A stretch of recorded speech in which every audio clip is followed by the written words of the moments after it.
We stay with the hit records, and there's Buddy Woodward, who I have sitting with me right now. I know you'll have some questions for him. He's sort of the historian of the group. I think he can answer some of those questions better than I can. But you have to do the hits. You absolutely have to do the hits. And as a matter of fact, there are so many of them that we can't even get all of them into the show. But you get your most popular numbers, and then we have sections for songs that were not hits but are longtime fan favorites. And then we build in sections where we can pull in like deep catalog cuts for the longtime fans, the folks that love the minutia of the group. So we pull out some cool stuff for them too. And the show, you would agree with this, Buddy, I think. The show is mostly, or it's reflective of, it's more Broadway-ish now. It's more general.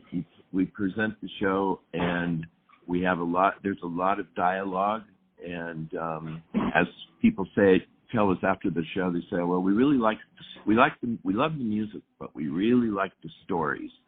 Some of these songs have true stories to them. Wouldn't you agree? Yeah, it's the audiences really respond to the fact that we're able to set up a lot of these songs with actual personal history from interactions with members of the group. That's a great question. Yeah, gosh, I think every single one of us has a list of personal favorites that that we advocate for those deep catalog slots. You want to know what mine is? I'd like to know what I have two. I love Hobo's Lullaby because that was the first song Nick Reynolds ever taught me when I was a kid, and I talk about this in the show, but it's really true. He taught me how to do the song. Then he gave me his guitar, and it changed my life. And here we are, 50 years later, 60 years later. Yeah, so there's that. What about you, Buddy? Getaway John is probably one of my personal favorites from when I was a little kid. And MTA, we're rehearsing Getaway John right now to add to the set later on in the year. But we do get to do MTA, and I get to sing lead on it. So that's kind of insane. If the 7-year-old Buddy could see me now, he'd be kind of gobsmacked. Oh yes, absolutely. For me, my favorite is Reverend Mr. Black. That's a song I solo on, and it's a song since the very first time I heard it in 1963. It's been one of my all-time favorite songs. So yeah. And curiously enough, this is the 60th anniversary of that song's release. It was released, I believe, on the first week of April in 1963. It was their 15th consecutive chart topper, and it got up to number 8 on the top 10. Some of the Kingston Trio hits have only been recently topped. Albums have only been recent, and one of them was with Beyonce. Kingston Trio had the most number one albums in the history of the movie business, or in the music business, until Beyonce broke their record about 2 years ago. So, yeah, it's been an extraordinary phenomenon, actually. We still see people getting excited about the music and the stories and everything, and we know we're encouraging people to make their own music, too, which is what we responded to about the guys back in the day, that when the music was fun and accessible and you could make it yourself. And we see that happening with people that we meet on the road. I don't mind going public. I've never spoken this to a single soul until this very moment outside this inner circle of the trio. But for the last 3 months, I've been working on a screenplay which depicts the history of the Kingston Trio right up until present day. It's a dramatic motion picture. It's not a documentary.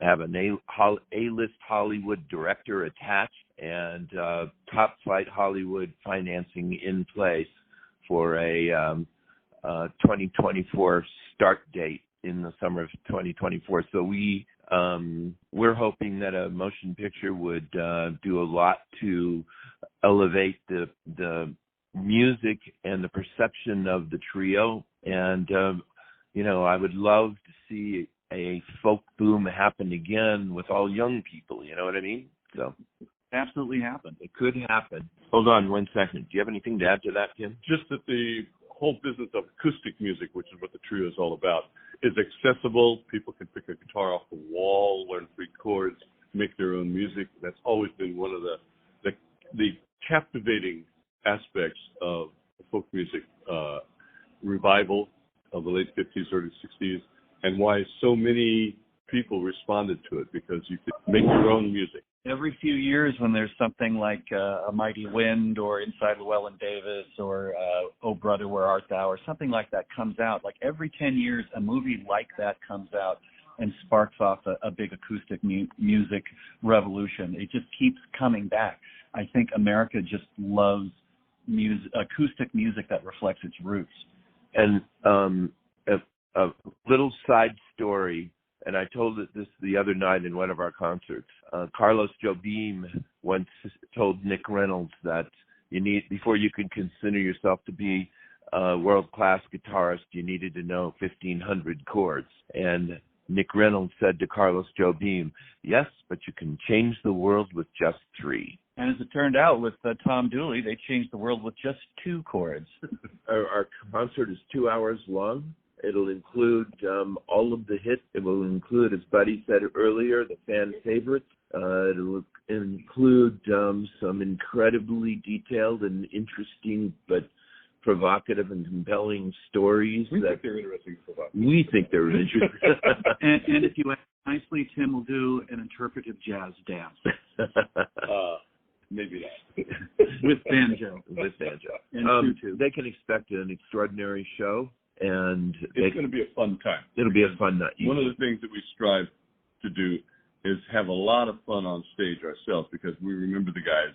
That was one of the things that inspired us. They seemed to have so much fun on stage. And, of course, they did, and we did too. But we have a lot of fun, and we spread it around the room. And as far as I'm concerned, we're spreading around the greatest music in the world. It's easy to do. It's fun to do. And it heals your soul. And it heals your soul.